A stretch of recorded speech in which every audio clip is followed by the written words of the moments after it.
We're in Michigan with Buick and we're driving the all-new Envista. Avenir. There we go.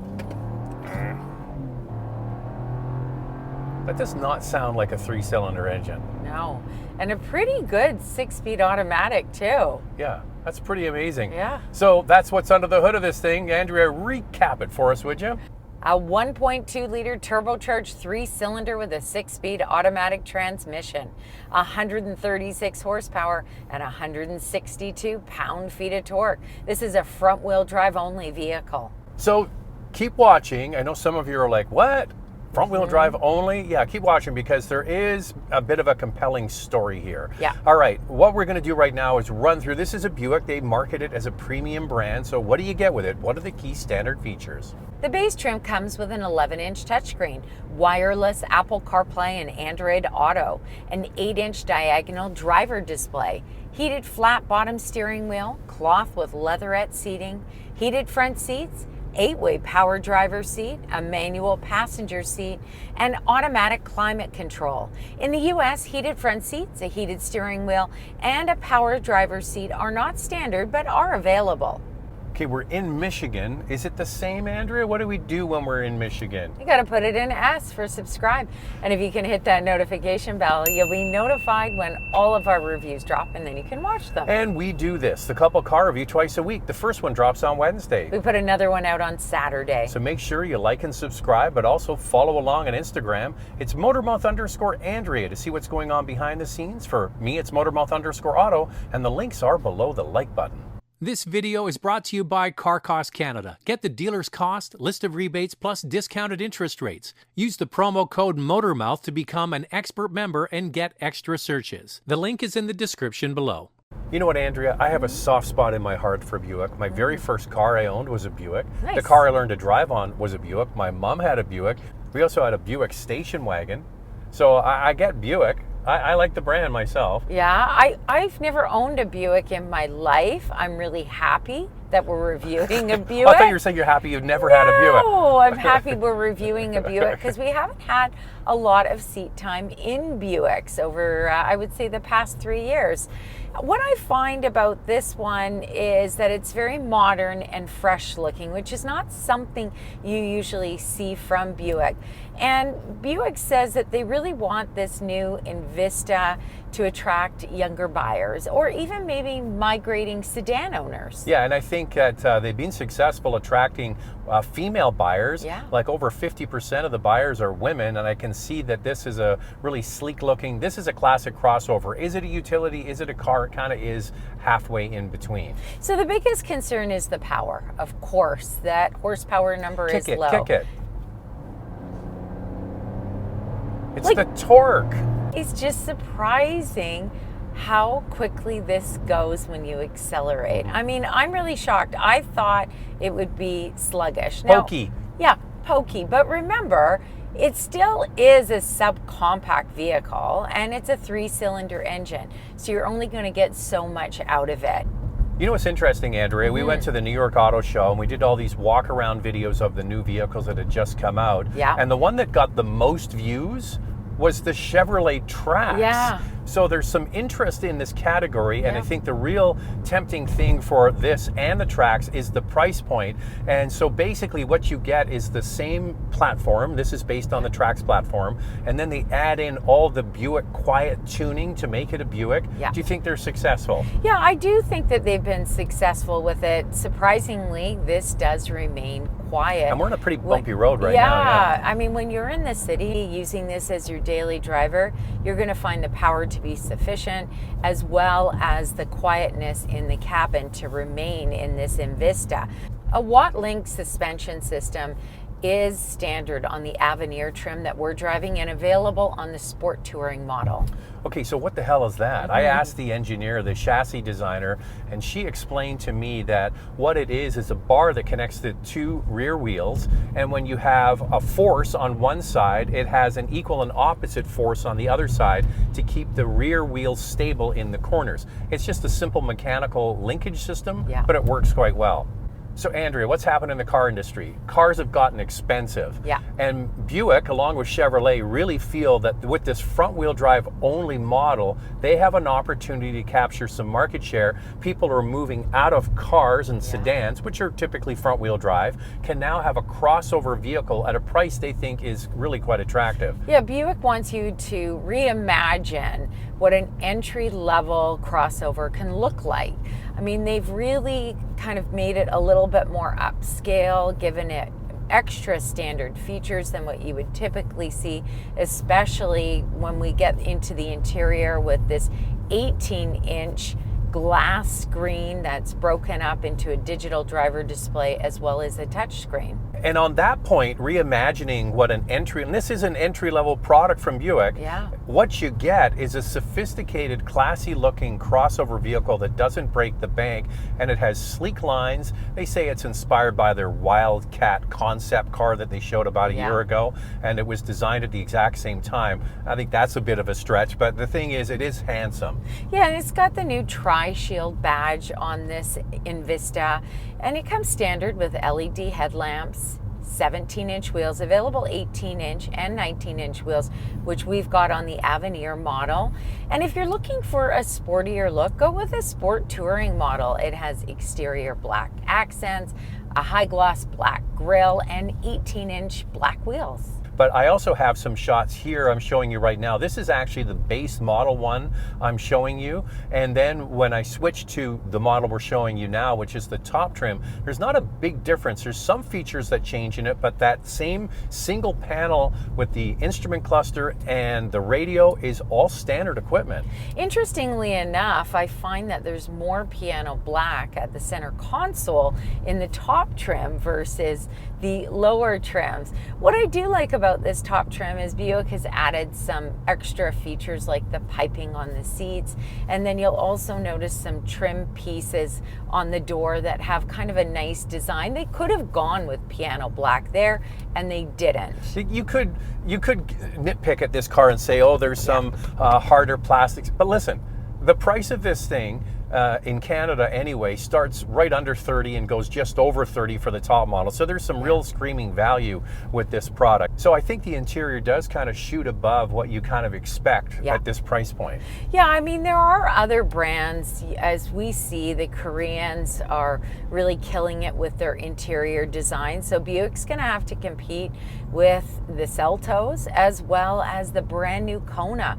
And one of the things about the Kona was the lack of space. Well, Hyundai has taken care of that.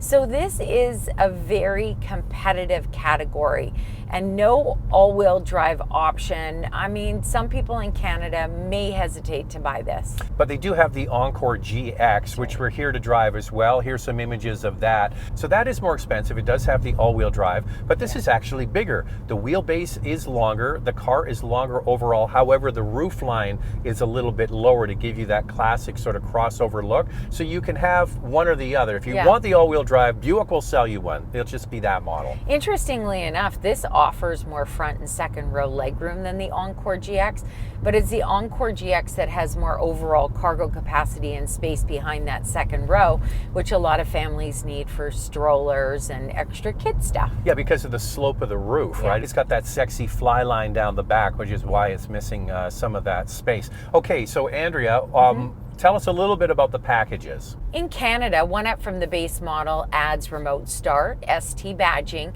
and blue interior accents just to make that sport touring model a little bit sportier.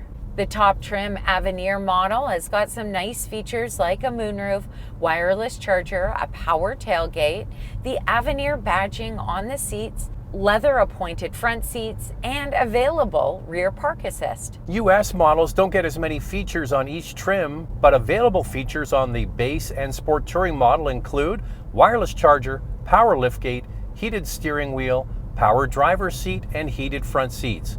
The top trim comes standard with all these features and an available moonroof.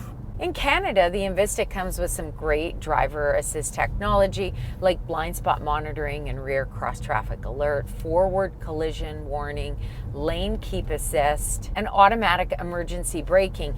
In the US, some of these features are not standard like blind spot monitoring and rear cross traffic alert, but they are available. All right, here's me getting in the back seat. The floor in the back is perfectly flat, and you have a lot of legroom and fairly good headroom as well. This is a real selling feature of this car, is how much space you have. How does it compare to the competition?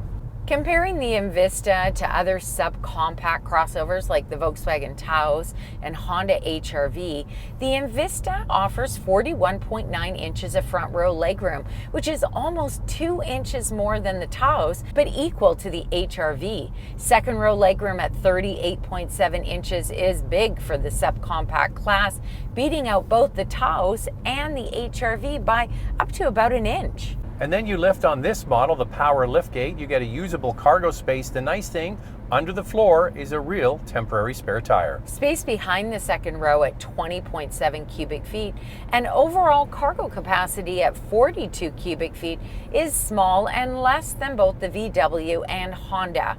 Cargo space for the Envista is more comparable to something like the Mazda CX-30. Oh, you got a lot of questions about the power plant. Let's get at it. Time now for questions, coffee, and cars. Your questions from Instagram. We see more and more three-cylinder engines. I'm really hesitant to buy an SUV with that small of an engine. You know, the Trailblazer has the 1.3 liter turbocharged as well, and then you've got the Encore GX from Buick. The thing is, the horsepower number is low, but the torque number is very good, and it's the torque that you need for passing power and acceleration. Yeah, we were really hesitant when Nissan introduced the Rogue. They got rid of the 2.5 liter 4-cylinder. They brought in a 1.5 liter 3-cylinder turbo, but the results are better than the old engine. So drivability, don't worry about the drivability. The drivability on this car is actually very good. We've been driving it on the highway, rural country roads, passing, no issues. Yeah, I mean, I've definitely been in other subcompact vehicles that have a lack of power passing and have larger engines. But the other thing is, I think maybe the other point you're getting at is the long-term durability. Yeah. That we don't have to, No. we don't know yet. The other thing is, you got to remember, these are world cars, right? So Buick is huge in China. Yeah. And these power plants will be used in that market as well. And a lot of times they do these sorts of things to get around tax restrictions. Yeah, for you sure. get a bigger engine, you pay more. Yeah. That's why a lot of luxury cars have 2-liter 4-cylinder engines, because in China, if it's over 2 liters, you pay a lot more. So things like that come into play too. And just so you know, this Envista is made in Korea. Yeah. Fuel economy is a bit underwhelming for such a small power plant. Yeah, you're right.